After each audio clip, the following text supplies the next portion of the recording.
আমি শ্রী জওহর চক্রবর্তী ত্রিপুরা বিধানসভার সদস্য নির্বাচিত হইয়া ভগবানের নামে শপথ করিতেছি যে আমি আইনত প্রতিষ্ঠিত ভারতীয় সংবিধানের প্রতি স্থির আনুগত্য ও বিশ্বাস রাখিয়া ভারতের সার্বভৌমত্ব ও সংহতি রক্ষা করিব এবং বিশ্বস্ততার সহিত আমার কর্তব্য পালন করিব।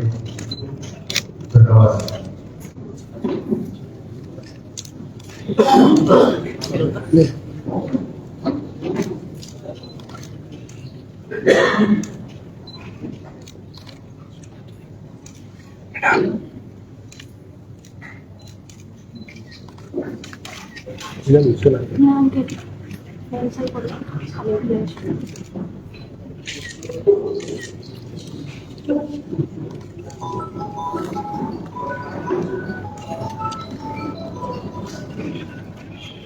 Speaker lo yang cita lagu amat.